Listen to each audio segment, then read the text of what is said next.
I have in my hand, and I'll tell you how you can get a copy for yourself, Transforming Our World, the 2030 Agenda for Sustainable Development. And so in here you start to read what they have to say about what they're trying to do, and they'll say things that are very contradictory, that cannot exist side by side, and it's full of glittering generalities about eliminating poverty and sustaining the world and on and on and on. And if you extend the lines on these things, it means total government control. We are committed to achieving sustainable development in its three dimensions: economic, social, and environmental, in a balanced and integrated manner. So they want sustainable development in economics. Now figure that one out. If they control the situation so much they can control the economy, that is no longer freedom. That is no longer free enterprise. Social. In other words, they want to change society.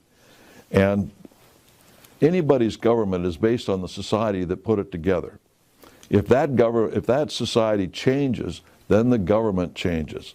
And so Karl Marx knew, as I've said before on these broadcasts, he always called for a social revolution. He knew that society had to change in order to make communism, socialism successful. And then they talk about the environment. But a couple of other things that are in here, just as a just to fill you in. It says, it is guided by its purposes and principles of the Charter of the United Nations.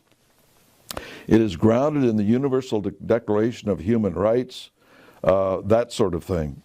So these declarations of human rights, as I pointed out in my book, International Merger by Foreign Entanglements, on page, for those of you who have a copy, on page 112, it says in these areas where they're giving these rights, in other words, our system is based on the idea that God gave us our rights. Therefore, nobody can legitimately take them away from us, particularly government. The UN and the way it's set up through its charter and its Universal Declaration says we give you the rights. We guarantee you these rights. And they say things like this. Freedom to manifest, everybody has the right, this is Article 18, by the way, of the Universal Declaration from the UN. Everyone shall have the right to freedom of thought, conscience, and religion. But then it asserts this: freedom to manifest one's religion or beliefs may be subject only to such limitations as are prescribed by law and are necessary. So the Bill of Rights of Congress says that Congress shall pass no law. These are your rights. They come from God. Congress may not interfere, period. The United Nations says, yes, you have these rights, but we can regulate them, basically is what they're saying. And so it's the same with all of this. They talk about freedom, they talk about independence, they talk about equality and all the rest of it, as long as they are in control. And so there's a number of things in here. A lot of it's very, very interesting, but I don't want to bog us down too much. It says that economic growth is essential for prosperity. Duh. This will only be possible if wealth is shared and income inequality is addressed. This can only be possible if wealth is shared and income inequality is addressed. Ladies and gentlemen, this in a nutshell is socialism. That's what it is, pure and simple when you read these things. Again, it's done in such a way that they're glittering generalities, but when you think them through, you realize, oh my goodness, they really mean to control everything. In Article 29, they say, we recognize the positive contribution of migrants for inclusive growth and sustainable development. Now, what is migration? What has migrants got to do with sustainable development? You see, if you start analyzing these sentences, they make absolutely no sense.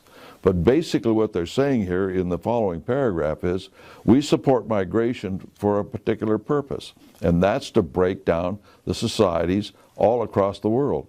If you've got people coming and going as they wish, then society in every country breaks down, and it all becomes one huge world society controlled out of the UN. A border shutdown in El Paso, Texas, as hundreds force their way onto the Paso del Norte International Bridge. Men, women, and children pushing Mexican soldiers out of the way in an attempt to enter the U.S. It seems they were misinformed, said this Mexican official, telling our Telemundo affiliate they were told they would be allowed into the U.S. once at the port of entry. Don't know who did that or why they did that. Democratic Congressman Henry Cuellar saying the bridges were built for trade and tourism, and immigration is now stressing the system. My district, South Texas, people don't want to see this. They want to see an orderly process. You see, if you start analyzing these sentences, they make absolutely no sense. But basically what they're saying here in the following paragraph is, we support migration for a particular purpose. And that's to break down the societies all across the world. If you've got people coming and going as they wish, then society in every country breaks down. And it all becomes one huge world society